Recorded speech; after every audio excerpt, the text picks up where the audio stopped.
Olá, sejam bem-vindos a mais uma entrevista do Diário de Notícias. Hoje temos como convidado Bernardo Trindade, que acabou de ser reeleito para mais um mandato como presidente à frente da Associação de Hotelaria de Portugal. É também administrador do Grupo Hoteleiro Porto Bay, foi secretário de Estado do Turismo dos governos de José Sócrates e foi ainda administrador não executivo da TAP, cargo que exerceu até 2021.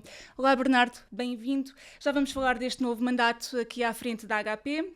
Mas antes, e a uma semana das eleições legislativas, importa fazer aqui também um ponto de ordem e olhar para a atualidade. Começo por lhe perguntar se o turismo tem estado devidamente representado aqui nas agendas eleitorais.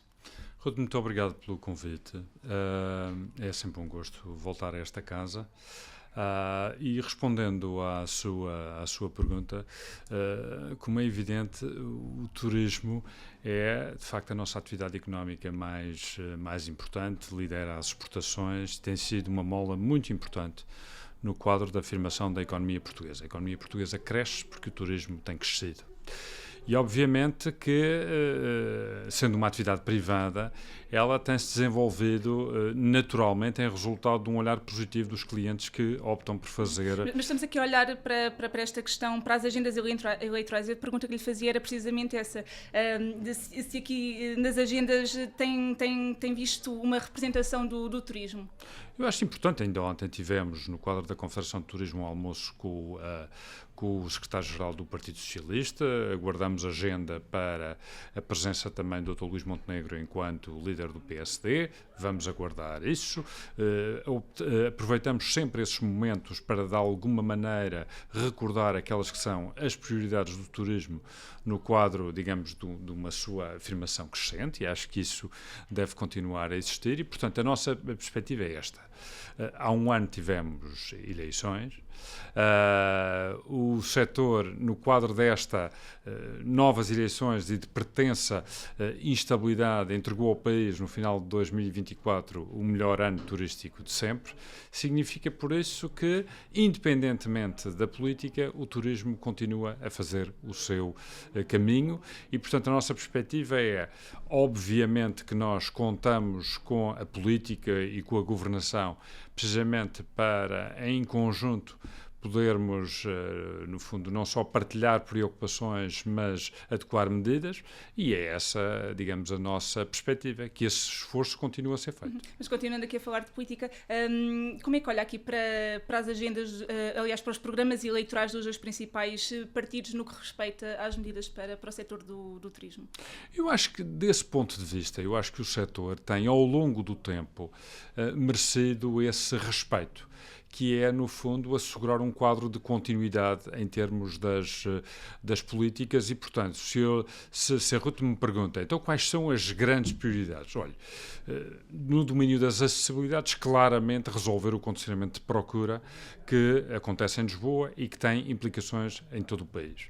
Resolver o problema do emprego, ou seja, o turismo é instrumental para que a economia cresça, sendo o turismo uma atividade de mão de obra intensiva. Precisamos das pessoas.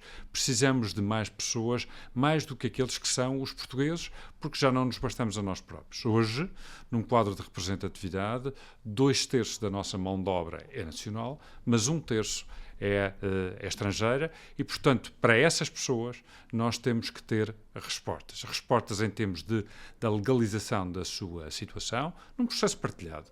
E penso que esta via verde foi positiva desse ponto de vista. Porque... Já lá vamos à via verde. Pedia-lhe que nos concentrássemos agora. Eu estava a perguntar-lhe, essas são as medidas que o Bernardo defende e considera que são importantes, mas antes de irmos a elas, eu queria começar aqui do ponto de partida e perguntar se, de facto, se os programas eleitorais apresentados e que são públicos e conhecidos se satisfazem o setor do turismo nessas medidas que também estava a dizer. A nossa perspectiva hoje é profundamente madura, em resultado também um bocadinho daquilo que temos entregue ao país. E a nossa perspectiva é continuarmos este trabalho. Partidos políticos que olhem para a questão das acessibilidades de uma forma atual e absolutamente consentânea com as nossas expectativas. Que olhemos para a questão da mão de obra, que olhemos para a questão futura da nossa companhia de bandeira como um instrumento essencial para a nossa ligação ao mundo. para uma perspectiva que hoje é sempre muito importante, que tem que ver com o facto de a administração pública e os seus organismos poderem responder àquilo que são as necessidades das empresas no quadro da comparticipação de projetos, da adoção de linhas de crédito que tenham, no fundo, uma componente bonificada. Isso são importantes. Portanto, se o olhar dos partidos políticos for nesse sentido, merece a nossa concordância. Então é isso que espera do próximo executivo que vier a sair das eleições do próximo dia 18 de maio? Sobretudo porque há matérias que se mantêm absolutamente atuais passado um ano. Nós, por exemplo, em sede do acordo de competitividade e rendimentos, nós subscrevemos, no quadro da CTP, subscrevemos esse acordo e mais, nós antecipamos no quadro da valorização dos salários. As empresas tiveram uma oportunidade já de, no fundo, fazer essas atualizações salariais. Há um conjunto de compromissos que são fundamentais, no fundo, assegurar por parte do Governo, porque o Governo assumiu esses compromissos, nomeadamente a simplificação fiscal, a simplificação do Estado, o quadro dos benefícios fiscais, a legislação laboral, são temas que não puderam ser ainda concluídos, mas a nossa expectativa é que venham a ser concluídos, porquanto nós assinamos este acordo de boa-fé. Essas são, aliás, alguns dos seus anseios para aquele que pode vir a ser o próximo Orçamento do Estado. Que outras medidas é que a HP gostaria de ver contempladas no documento? Eu acho que, sobretudo, olhando um bocadinho para aqueles que são os grandes desafios que nós temos pela frente. E há um tema que é para nós muito, muito importante, que tem que ver com os obstáculos que temos em relação à dinamização da procura. Nós temos o aeroporto de Lisboa absolutamente constrangido. Basta, aliás, olhar para as disponibilidades de slots que existem no aeroporto de Lisboa para perceber que esta infraestrutura que serve Lisboa e que serve todas as outras regiões está condicionada. E, portanto, isto vai determinar que quando eu tenho um objetivo público de aumento do número de hóspedes, ele está condicionado.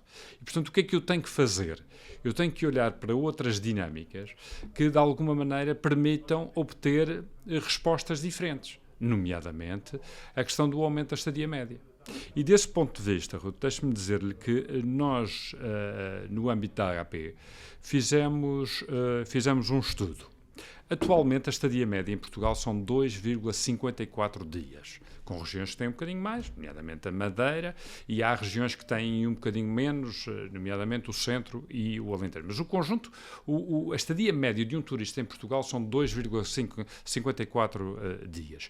Se eu aumentar esta estadia média para 3,54 dias, mantendo o mesmo número de hóspedes, que em 2024 foram cerca de 31 milhões de hóspedes, eu vou aumentar o número de dormidas, que em 2024 foram de 80 milhões de dormidas, para qualquer coisa como 111 milhões de dormidas.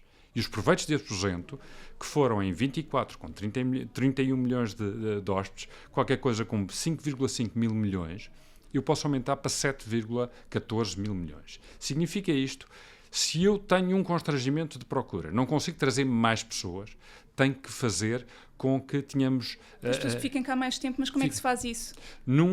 Julgo que este é claramente um trabalho conjunto que tem que envolver o Governo, as associações, as empresas, as entidades regionais de turismo, o Turismo de Portugal, no sentido de fazermos este esforço. Os hoteleiros estão disponíveis, obviamente, porque querem ter os seus turistas mais tempo nos seus hotéis, mas há depois um trabalho de comunicação, há um trabalho de articulação, de cofinanciamentos, que nós podemos efetivamente assegurar. Para quê?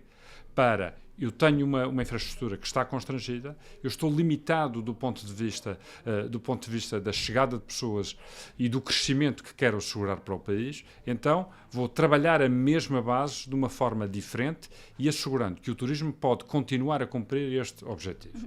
Essa estratégia não acaba por ir um bocadinho no sentido inverso daquilo que o turismo tem vindo a defender, que é a aposta no crescimento pelo valor? Não, as coisas podem funcionar absolutamente articuladas. Em paralelo. Ou seja, este esforço de valorização pode continuar a existir e é importante que continue a existir. Significa que um cliente do mundo quando opta por fazer uma opção de lazer ou de trabalho em Portugal, está disponível para despender mais. Mas o que nós estamos aqui a tratar é, simultaneamente, outra matéria, que é, no fundo, assegurar que as pessoas que, optando por fazer uma estada em Portugal, possam estar mais tempo.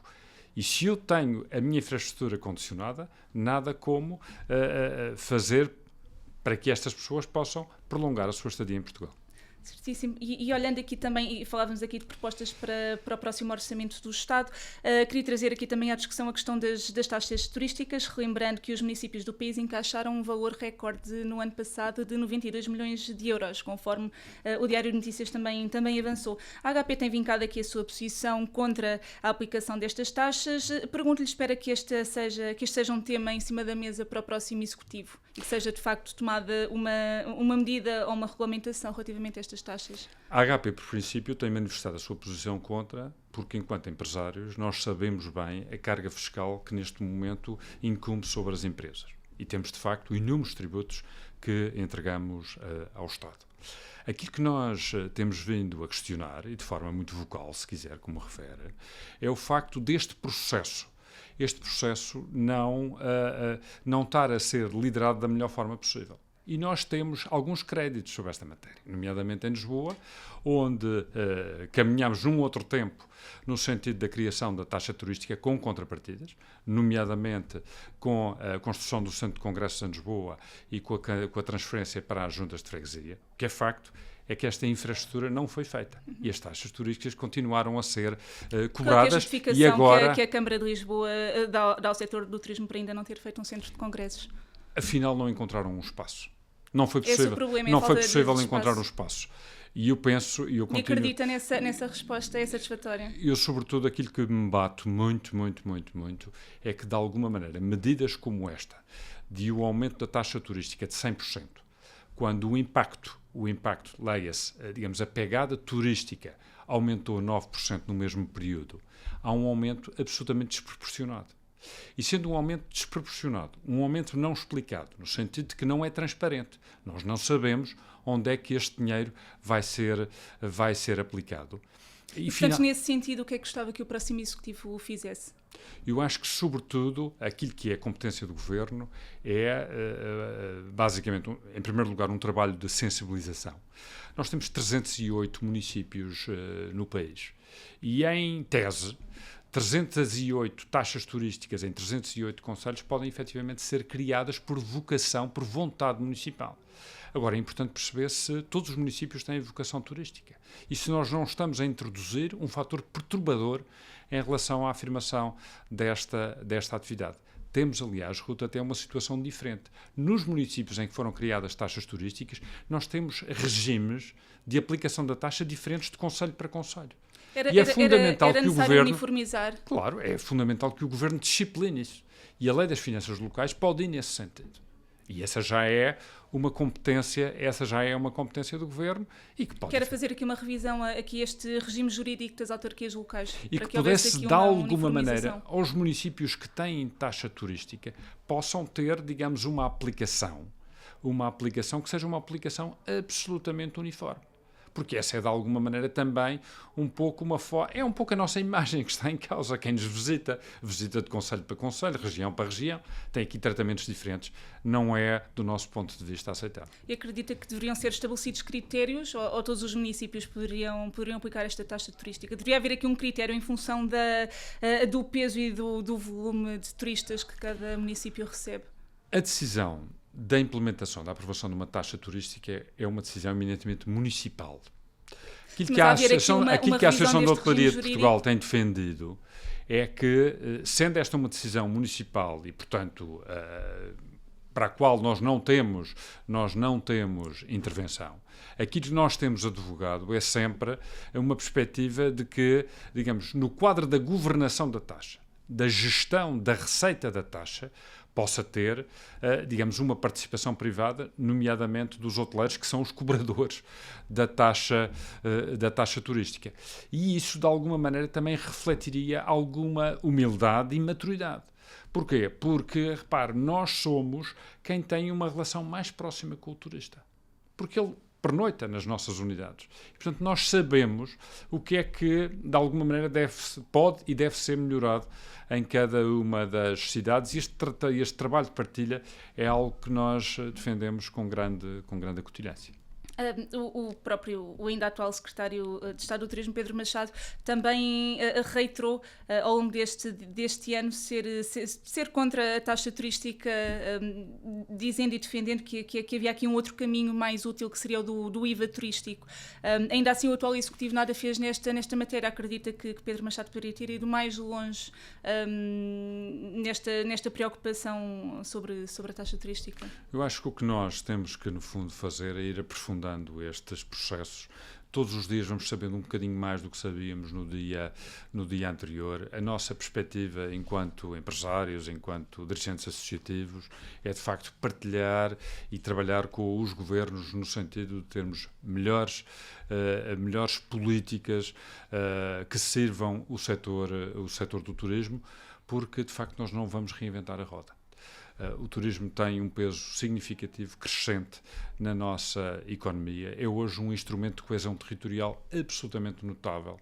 Quem acompanha o setor há 20 anos, como eu acompanho, e quem viu o país se desenvolver e saber que hoje, em cada concelho do país, em cada local, há um sítio para pernoitar, há um sítio para degustar, há um sítio para experienciar, releva bem daqui da aposta que o país tem feito, e desse ponto de vista parece-me importante continuar. E lhe perguntar agora sobre a questão de imigração, que referiu no início desta conversa ser também aqui um dos temas de bandeira para a Associação da Hotelaria de Portugal, e começo por lhe perguntar qual é que é atualmente o peso da imigração no setor hoteleiro do país? Aquilo que temos, digamos, apurados, é que em cada 3 pessoas que vêm para o setor do turismo desenvolver atividade profissional, 2 delas são portuguesas e uma delas é mão de obra estrangeira. E, portanto, este é o tema com que nos confrontamos atualmente. E se queremos continuar nesta aposta, em que o turismo contribua cada vez mais para que a economia portuguesa possa se ingrar, a nossa atividade, como referi há pouco, é uma atividade de mão de obra intensiva. Nós precisamos destas pessoas. Está dependente da mão de obra imigrante, inevitavelmente. Porque já não nos bastamos a nós próprios. Hoje, esta dinâmica ultrapassou claramente as fronteiras físicas do nosso país e, portanto, percebendo que hoje, se queremos aumentar os preços, se queremos ter melhor qualidade, a melhor qualidade não é só uma qualidade das infraestruturas, é também uma qualidade de serviço. E os serviços são aqueles que protagonizam todos os dias, nos hotéis, nos restaurantes, na animação turística, nas agências de viagens, este sonho de ter o turismo em Portugal. E nesse sentido, aqui o protocolo que foi recentemente assinado, aliás, já o referiu, a Via Verde para a imigração, é aqui a resposta cabal para a falta de mão de obra, ou ficou de alguma forma aqui aquém das expectativas? Eu acho que, sobretudo, é importante que se tenha avançado nesta matéria.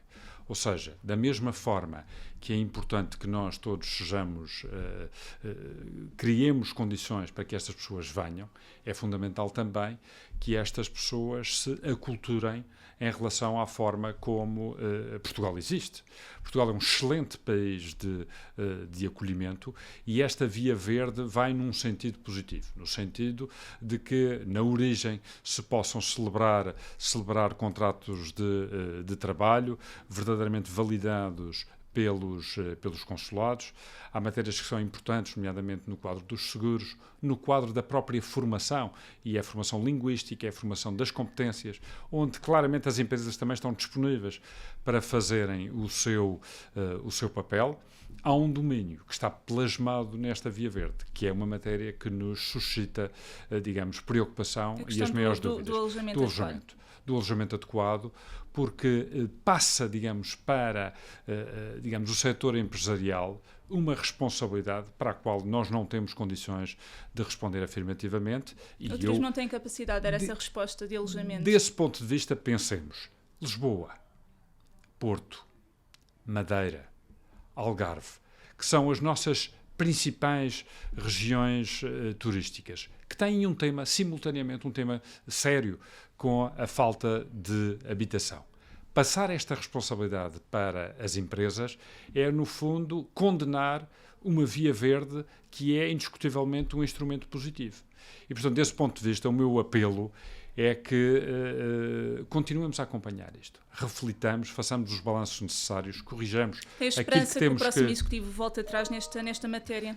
Temos que ir aprofundando esta matéria em função um pouco daquilo que são o próprio resultado desta medida. Se esta medida, de alguma maneira, falhar em determinados objetivos, e se esses objetivos se confirmarem que têm neste tema, claramente um tema que para o setor do turismo é preocupante, não deixaremos de chamar a atenção. Há aqui o risco, e falando dos empresários de hotelaria, de não aderirem por não terem esta capacidade de responder à questão da habitação. Isto pode ser uma medida que, no fundo, depois, em termos práticos, e falamos agora só da hotelaria, que depois não possa ser adotada exatamente por falta de resposta de habitação, de alojamento. E isso significa que o país não foi capaz de encontrar respostas. E desse ponto Mas de vista, o nosso papel é exatamente, no fundo, identificar isso e com o Governo trabalharmos em conjunto. Mas admite que há este risco, os empresários de hotelaria possam não ter aqui esta capacidade. Eu penso que claramente das alíneas daquilo que são exigências para o cumprimento desta via verde, claramente esta questão do alojamento condigno, ainda por cima tem este adjetivo, que é um adjetivo pomposo, traz de facto aqui um tema, porque do nosso ponto de vista, atenção, a questão conceptualmente, a questão da habitação é uma responsabilidade pública. Quer dizer, a construção de um parque habitacional condigno é uma responsabilidade pública que vem depois de encontro àquilo que são as necessidades da procura e, portanto, esse é claramente um obstáculo, antecipo, à boa concretização desta via verde. Há alguns hoteleiros que dizem que já fazem, que já cedem alojamento aos trabalhadores, são aqui uma minoria. Por exemplo, o CEO do Grupo Pestana, José Teotónio, ainda a semana passada também em entrevista aqui ao Diário de Notícias, admitiu que aderiu a esta medida e que esta questão do alojamento, o Grupo Pestana, que é o maior grupo hoteleiro do país, já consegue dar resposta, mas não é realidade para a maioria dos. Para a maioria não é, e penso inclusivamente que provavelmente o Dr. José Teotónio estava a referir-se a uma região em concreto, porque, digamos, nas grandes urbes de Lisboa e do Porto, mesmo o caso da Madeira, enfim, que são, digamos, as regiões turísticas mais importantes e onde, indiscutivelmente, a aplicação desta medida tem exatamente a mesma atualidade que todas as outras. O Francisco Calheiros, que é o presidente da Confederação do Turismo de Portugal, admitiu também não concordar com esta questão, com este ponto do alojamento, mas tem defendido que é melhor ter este acordo do que não ter nenhum. Pergunto-lhe compreende que a CTP tenha assinado este protocolo sob estas exigências, admitindo que este protocolo depois, em termos efetivos para o setor do turismo, possa não vir a ser viável e a traduzir-se na resposta que o turismo precisa? Atenção, o ponto de partida era um ponto de partida mais difícil. Nós tínhamos cerca de 400 mil pendências na AIMA por resolver. E, portanto, havia que fazer alguma coisa, não é? A manifestação de interesse teve digamos, uma formulação num determinado tempo. Hoje estamos num tempo de avaliação. O Governo decidiu, digamos, fazer cumprir um conjunto de outros requisitos e exigências e nós tomamos como boa um conjunto de princípios que, aliás, já tive a oportunidade de identificar. Na altura chamámos a atenção para esta questão do alojamento, mas sendo, digamos, esperançoso, positivo, eu espero que continuemos a fazer estas boas avaliações no sentido de depois, a prazo, corrigirmos aquilo que for necessário. Porque senão, no fundo, depois esta medida não se vai traduzir numa medida positiva para o setor do turismo. Tem esse receio? Faremos a avaliação no tempo que considerarmos adequado. Agora, em relação àquilo que são compromissos que as empresas podem assumir, todas elas nos parecem bem. Este tema é um tema bastante mais sensível. Não há essa capacidade. E falávamos aqui de imigração e de recursos humanos, e convido agora também a falarmos aqui um pouco dos salários. Há pouco falávamos aqui dos programas dos principais partidos políticos para o turismo, tanto o PS como a AD defendem que é preciso melhorar salários no setor do turismo. Aliás, o Partido Socialista indica que as receitas do turismo têm de se refletir no crescimento dos salários. Mas o salário médio no turismo está ainda 30% abaixo da média nacional, e pergunto-lhe neste sentido, é compreensível que estes salários estejam ainda com um desfazamento tão grande, tendo em conta as receitas recorde, que o ano passado foram de 27 mil milhões de euros? É olhar para o ponto de partida. O ponto de partida foi pior do que esse. Ou seja, nós temos a noção de que os salários no setor do turismo, nomeadamente em determinadas áreas que não a hotelaria, em determinadas áreas estavam abaixo e abaixo da média da economia. E o que é importante valorizar neste momento? É de facto o esforço que os empresários têm feito no sentido de que a valorização dos salários ao longo deste tempo tenha sido superior à média da economia. E essa é claramente a forma de ir aproximando estas realidades, e foi por isso, aliás, que nós, no acordo de competitividade celebrado com o Governo, fizemos atualizações, em muitos casos, diria inclusivamente acima daquilo que era o acordado com o Governo. Nós temos bem a noção da nossa responsabilidade, daquilo que estamos, no fundo, a fazer pelo país, sabendo que é uma atividade de mão de obra intensiva, cuja qualidade do serviço também passa muito, não só pelos salários, mas pelas condições que damos à força de trabalho, e esse movimento vai continuar. Qual é que é o salário médio no setor da hotelaria? Tem esses dados? Nós estamos neste momento, enfim, depois é preciso avaliar caso a caso e em função também um bocadinho de um conjunto de benefícios que são atribuídos, mas andará à volta dos 1.200 euros, 1.150, 1.200 euros. E há aqui margem para conseguirmos puxar este salário mais acima, lembrando aqui que a remuneração bruta total mensal média por trabalhador no fim do último trimestre do ano passado era de 1.777 euros, o do turismo era de 1.198, e ainda há aqui um grande desfazamento de salários. Há um desfazamento grande, mas eu alerto para o ponto de partida. O ponto de partida ainda era mais acentuado.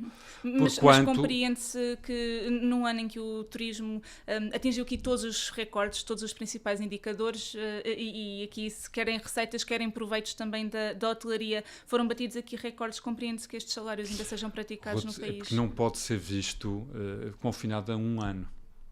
Eu lembro às pessoas... Mas estes recordes também já vêm de há vários anos, estas receitas não foram só do ano passado. Sim, mas nós também tivemos pandemia. Nós tivemos uma atividade completamente encerrada. E é aí, sem dúvida nenhuma, que não fossem as ajudas públicas, designadamente na manutenção dos postos de trabalho, e tinha sido, de facto, uma pequena tragédia com encerramentos de estabelecimentos. Nós tivemos que encerrar, porque fomos levados a isso, os nossos colaboradores em casa, os nossos clientes nas suas origens, e, portanto, aquilo que fizemos foi, no fundo, também continuar a assumir a nossa responsabilidade. É verdade que foi um esforço de todos, foi um esforço em que tivemos inflação e em que os aumentos salariais foram inferiores à inflação, mas agora estamos a repor poder de compra há vários anos.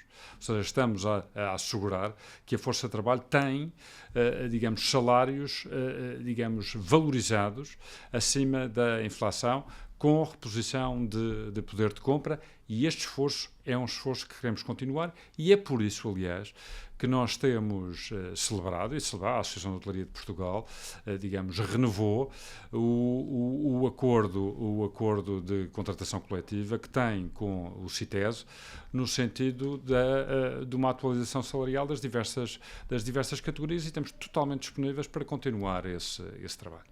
Não resisto em perguntar-lhe também, o Bernardo também é administrador num grupo hoteleiro, penso que com 16 unidades, corrija-me se estiver errada, pergunto-lhe qual é que é o salário no Grupo Porto Pay. Tem instituído um salário mínimo, por exemplo, como o Grupo Estana, que tem um salário mínimo? Nós não temos um salário mínimo, mas a média salarial no Grupo Porto Pay é acima claramente da média do setor, mas isso é uma marca d'água do nosso grupo, e, portanto, assim continuaremos. Atenção, a preocupação é sempre, em todas as geografias onde estamos, também fazer chegar um conjunto de outros benefícios muito para além da questão salarial. Mas têm trabalhadores a receber um salário mínimo, por exemplo, dentro do grupo? Não temos, por acaso não temos. digamos, nas funções, se quiser, menos qualificadas, ainda assim a fazer um esforço de valorização salarial acima da média, mas, digamos, é algo que queremos continuar a fazer. Seguimos a nossa conversa, que já vai avançada aqui para o tema das infraestruturas. Tem-se mostrado cético quanto ao novo aeroporto em Alcochete. O setor exigiu uma resposta sobre a localização, que foi dada por este governo, mas pergunto-lhe, os prazos apontados para a obra são desanimadores? Eu acho que, em primeiro lugar, nós devemos saudar o acordo e saudar a decisão.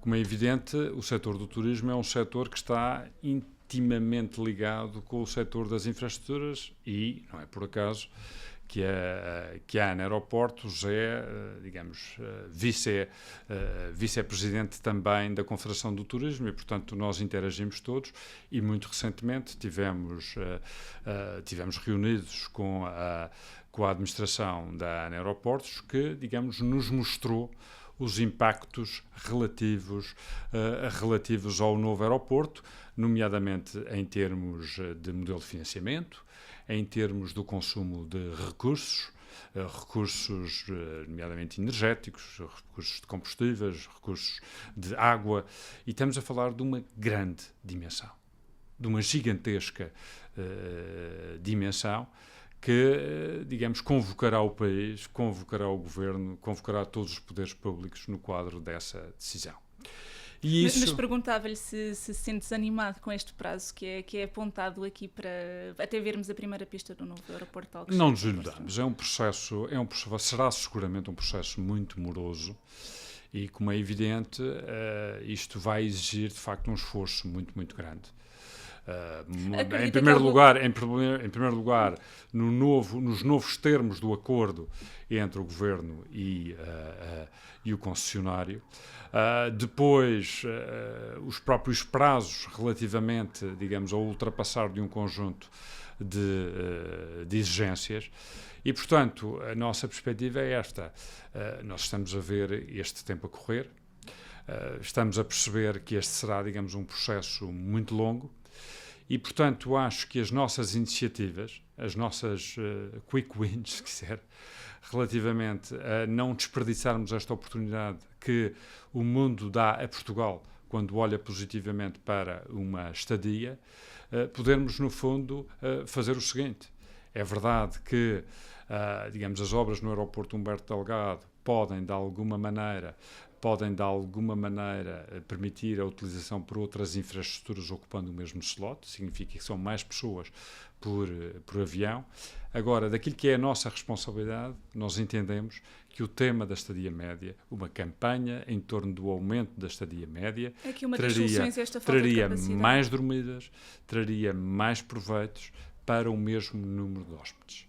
E se o fizermos, obviamente num quadro de responsabilidade coletiva que envolve poderes públicos e empresas, julgo que estamos a dar um passo muito importante no sentido de ter respostas, porque os empresários acreditam em Portugal, estão disponíveis para investir. Continuamos a sentir novos investimentos um pouco por todo o país. A nossa principal infraestrutura aeroportuária serve todo o país, portanto temos que adequá-la em relação a esta vontade. Portanto, se lhe perguntar que soluções aqui de curto ou médio prazo é que poderia ou que defende aqui para até termos um novo aeroporto, esta questão da estada média seria uma das principais? Claramente um exercício que deve ser feito. Pergunto-lhe, temo que as negociações da concessionária com o Governo sejam um entrave aqui para a concretização do Luís de Camões. Acabou de me dizer que foi essa a apresentação de um plano bastante complexo. Agora cabe ao Governo negociar com a ANA. Estas negociações podem ser aqui um problema se arrastarem no tempo? Eu temo que não, sobretudo porque eu quando digo temo que não, espero que não. Porque este dossiê é um dossiê que se arrasta há muito, muito tempo. O país está neste tema há mais de 50 anos, ainda no tempo da ditadura. Portanto, já surgiram várias hipóteses, temos uma decisão. Portanto, agora concentrar concentrar nesta decisão e simultaneamente... E acredita que esta decisão vai avançar? E simultaneamente olhar a sério para este tema, estas soluções que apresentamos, porque nos parecem muito válidas num esforço coletivo que devemos desenvolver. Nós não nos podemos dar ao luxo de não esgotar todas as possibilidades que temos para que tenhamos as pessoas mais tempo em Portugal. Eu tenho uma condicionante chamada Aeroporto de Lisboa, mas face a essa limitação, no fundo, encontrar alternativas. Há uma outra alternativa também, que é muito importante valorizar e prende-se também um pouco com aquilo que será o futuro da TAP, que tem que ver com o seguinte. Como é evidente, o Aeroporto do Porto, o Aeroporto do Algarve, de Faro e o Aeroporto da Madeira, só para citar estes 3 exemplos, são aeroportos que têm capacidade de receber mais voos. E tendo capacidade para receber mais voos, nós temos, no fundo, também que nos educar no sentido de perceber este potencial. E é aqui que entra a importância da TAP. Porque quem é a companhia à escala global, com dimensão, com expertise, com um hub, com uma plataforma em Portugal, que pode, de alguma maneira, reutilizar da melhor forma possível estas infraestruturas. A TAP. Daí que a abertura do seu capital seja muito importante, porque reforça o seu balanço, integrado num grupo de aviação também com capacidade para integrar a TAP nesta rede internacional de ligações, mas simultaneamente com a capacidade de servir o país. Portanto, defendo que a TAP é aqui também uma peça essencial neste puzzle para a questão do congestionamento aeroportuário. Antes de irmos falar aqui um bocadinho mais a fundo da TAP, e só para fecharmos aqui a questão do aeroporto, pergunto-lhe também, em 2018, era na altura administrador não executivo da TAP, e disse que a privatização da ANA foi provavelmente, e estou a citá-lo, o maior crime cometido pelo governo de Pedro Passos Coelho. Pergunto-lhe, este processo seria mais fácil caso a ANA não estivesse nas mãos da Vinci? Como é evidente, essa é uma decisão de um determinado tempo. Mantém esta posição, que foi o maior crime. É uma decisão que há determinados setores da atividade económica, social, cívica, que quando estão em regime de monopólio, do meu ponto de vista, não podem estar nas mãos privadas.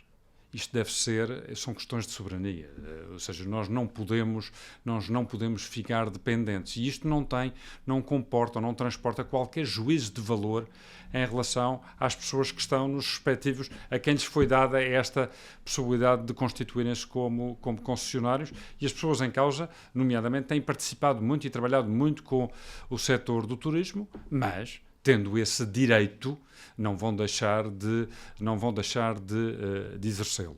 E, portanto, a nossa perspectiva é esta. Hoje, há uma decisão em torno do novo aeroporto. O nosso apelo é que estas decisões possam ser feitas da melhor forma possível. Ou seja, um caderno de encargos bem desenhado e uns prazos que, de alguma maneira, possam ser encurtados o mais depressa possível para que possamos ter respostas. Até lá, porque tudo isto vai mediar um tempo que é um tempo significativo, encontrar respostas. E as respostas podem ser aquelas que já referimos. Como é que vê aqui também um modelo de financiamento proposto pela ANA, que quer aumentar as taxas aeroportuárias já a partir do próximo ano, para financiar a futura infraestrutura? Concorda com este modelo de financiamento e que impacto na competitividade é que pode vir a ter? Pronto, isto também tem que ser tudo avaliado, portanto, sendo um investimento do país e assumindo que o Governo não quer aumentar impostos para, de alguma maneira, financiar esta obra, duas formas possíveis podem acontecer. Ou um aumento das taxas aeroportuárias ou um aumento do prazo de concessão.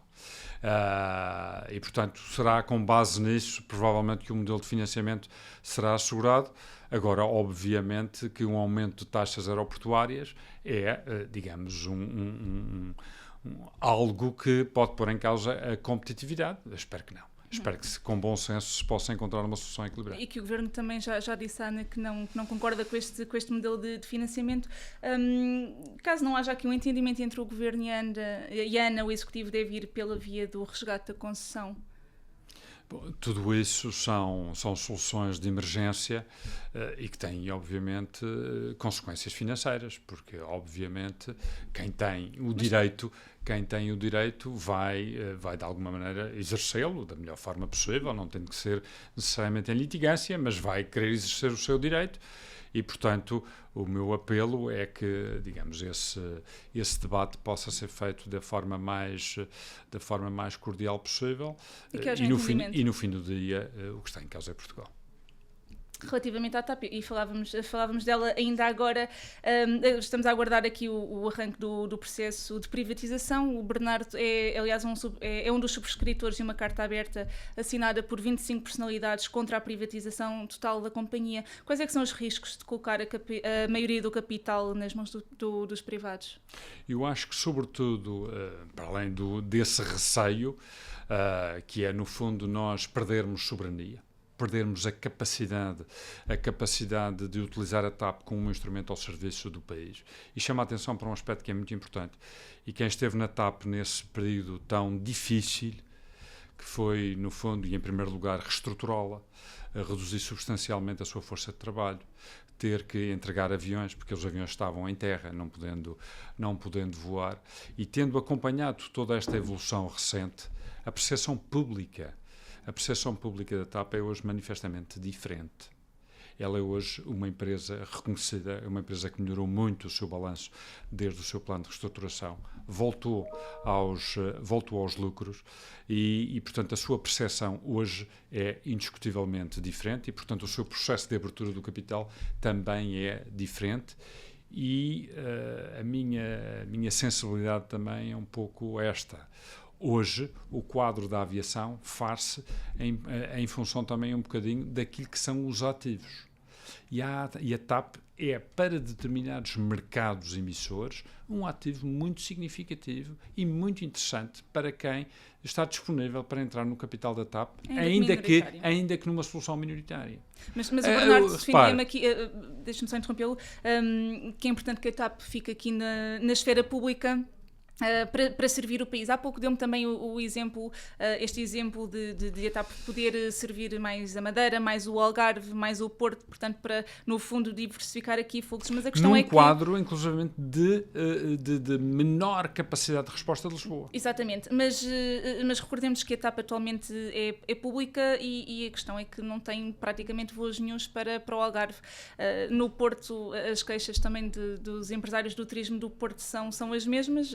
Aliás, recentemente, o Luís Pedro Martins, presidente do Turismo Porto e Norte, disse que a tolerância à TAP acabava este ano, em 2025, quando acabasse o processo de reestruturação também da companhia, porque a TAP ainda assim é pública e não faz investimento nestas regiões. Portanto, qual é que seria este receio aqui de que, se a TAP deixasse de ser pública, não investisse? Porque já não investe, nomeadamente no Algarve. Eu acho que a TAP ainda mantém alguns voos, poucos, do Algarve para Lisboa. Tem uma expressão de 2%, quer dizer, é quase nada. Muito pequenina. E nós temos um constrangimento.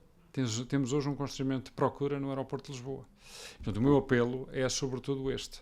Nós temos, no fundo, que também ser criativos e desenvolver iniciativas que permitam, de alguma maneira, a TAP, digamos, continuar este seu percurso.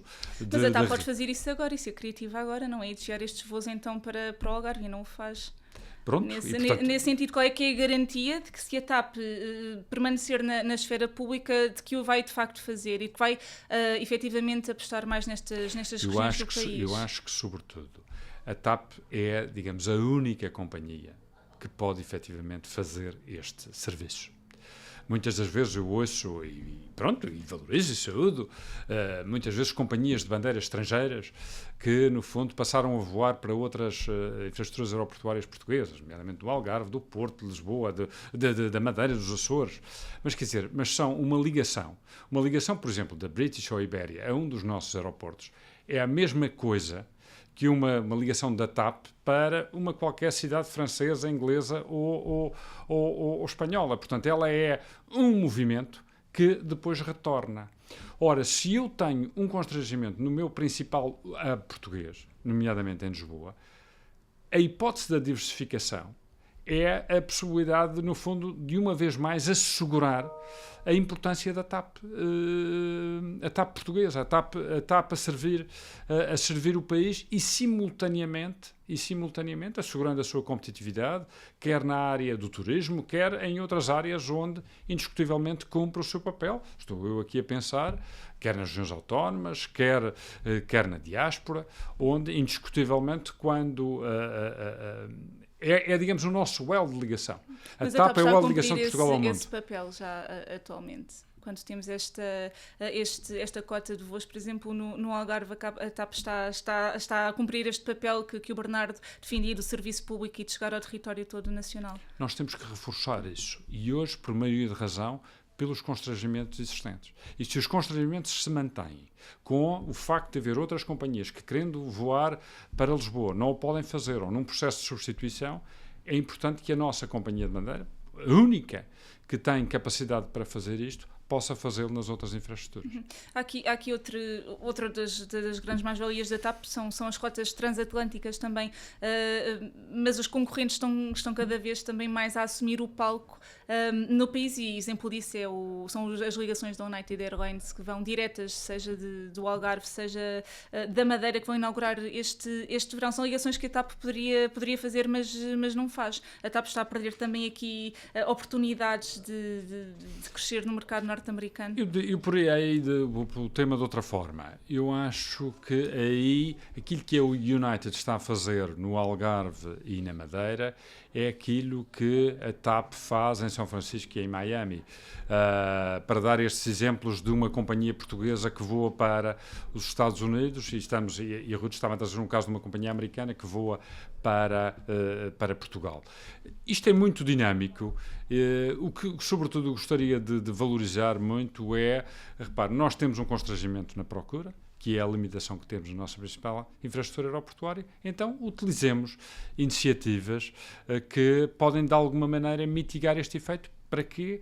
Para que o turismo possa continuar a contribuir, como tem contribuído, para que a economia portuguesa cresça. E porque falamos aqui das ligações transatlânticas aos Estados Unidos, o nosso tempo já vai longo, mas queria aproveitar por lhe perguntar se aqui, olhando para o atual contexto geopolítico, se há aqui uma efetiva ameaça para o turismo do país a médio e longo prazo por via do recuo da procura destes turistas norte-americanos. Há essa ameaça? Em primeiro lugar, dizer que diretamente não são cobradas tarifas a um americano que queira vir a Portugal. E eu digo isto porque este é uma exportação de serviços. Cada dólar que um americano gasta em Portugal é uma exportação de serviços portuguesa. E essa, felizmente, ainda não tem tarifa. Agora, como é evidente, se eu introduzo um ambiente de estabilidade internamente nos Estados Unidos, a prazo, como é evidente, face a isso, as pessoas têm receio em viajar. E isso pode constituir a prazo um problema para Portugal. Falando também aqui um bocadinho de investimento, e antes de terminarmos a nossa conversa, gostaria de lhe perguntar quais é que são os planos na Praça Hoteleira Nacional para este ano. Quantos hotéis é que deverão abrir portas? Quantos é que estão em construção para abrirem nos próximos anos? Tem esse balanço? Eu tenho visto muitas fontes de informação, nomeadamente as consultoras são muito atuantes neste domínio e, portanto, em primeiro lugar, saber quando é que abrem, em segundo lugar, se estes projetos efetivamente se concretizam, porque depois muitos deles são tratados estando a decorrer processos de licenciamento que, em alguns casos, são mais morosos. Aquilo que nós sabemos e sentimos é, de facto, esta perspectiva positiva. Vamos continuar a crescer. Mas não tem números, por exemplo, concretos de aberturas este ano? A HP não tem esses números? Não tenho esses números. Agora tenho bem a informação digamos, do esforço que a Associação tem feito nos últimos anos com aumentos significativos do seu número de associados, que resultam, em muitos casos, de novas unidades hoteleiras pelo país. Lisboa continua a ser uma das regiões do país a captar a maior parte e a maior fatia deste investimento na hotelaria. Falávamos grande parte desta conversa sobre os constrangimentos na Portela com o aeroporto esgotado. Faz sentido continuarmos a abrir hotéis, ainda que seja com aquela estratégia de aumentar a estada média? Faz sentido continuarmos a apostar em abrir hotéis na capital? Se os empreendedores, se os investidores, se os empresários acreditam que em Lisboa há potencial ainda por desenvolver, não seremos nós, no fundo, a definir limitações. Seria, aliás, um bocadinho até anti-económico. Agora, o que é o nosso papel? É, sobretudo, em função deste entusiasmo, em função das limitações que nós sabemos existentes, desenharmos iniciativas que, de alguma maneira, procurem mitigar estes efeitos e procurem assegurar o quê? Eu vou ter mais quartos, eu vou ter mais camas hoteleiras disponíveis.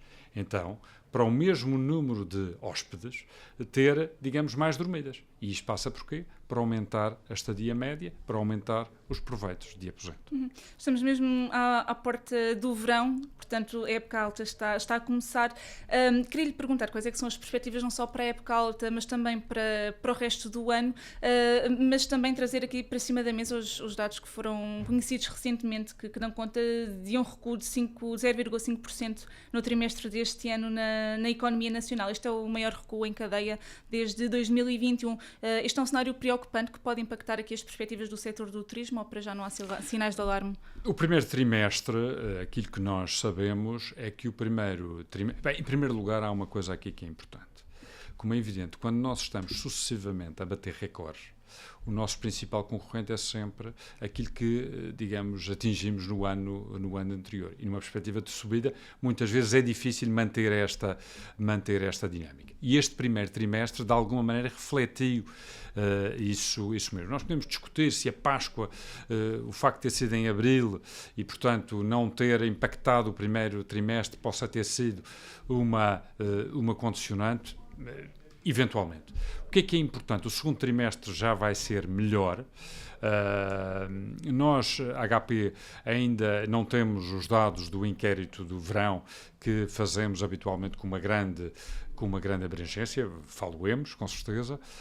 Agora, a nossa perspectiva é esta, de facto.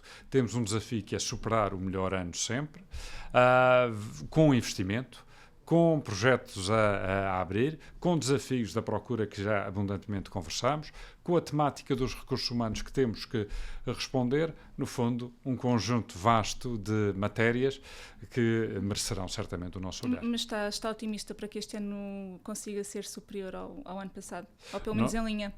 Nós estamos... o primeiro trimestre foi um primeiro trimestre desafiante. Esperemos que o verão seja um verão positivo que permita, digamos, esbater o arranque, digamos, menos positivo como tínhamos em anos anteriores. Bernardo vai estar novamente à frente da HP até 2028. Que turismo é que gostaria de ter daqui a 3 anos? Sobretudo com estas respostas estabilizadas.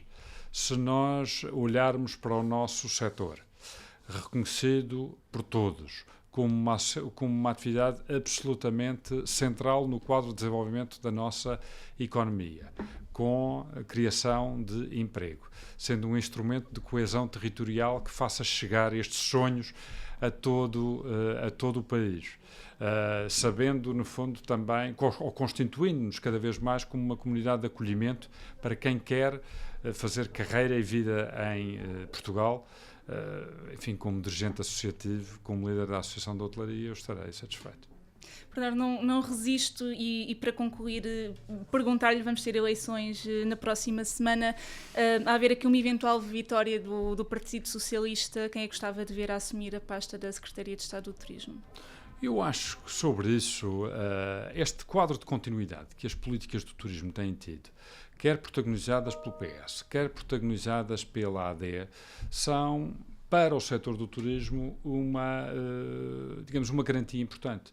E, portanto, a nossa expectativa é que isto possa continuar a acontecer e, desse ponto de vista, nós temos desafios e é sobre esses desafios que estamos hoje muito focados. O Bernardo Via só gostava de voltar a assumir essas funções da Secretaria de Estado do Turismo. Seria algo em aberto se houvesse essa oportunidade? Ruth, o meu propósito de vida é um propósito dedicado ao setor do turismo. Primeiro como empresário, depois como a fazer serviço público na Secretaria de Estado do Turismo, hoje como dirigente associativo, eu estou muito satisfeito. E, portanto, só tenho que agradecer a todos aqueles que também contribuem para que a gente possa continuar a fazê-lo da melhor forma possível. Isso é um sim. Não, eu acho que esse é um tempo que passou. Eu hoje estou muito satisfeito e com este propósito muito bem cumprido como dirigente associativo e como empresário. Bernardo, muito obrigada pela sua presença, por ter vindo e por esta conversa. Despedimos-nos por hoje. Obrigada por ter estado connosco. Pode ler a entrevista completa em dn.pt. Obrigada.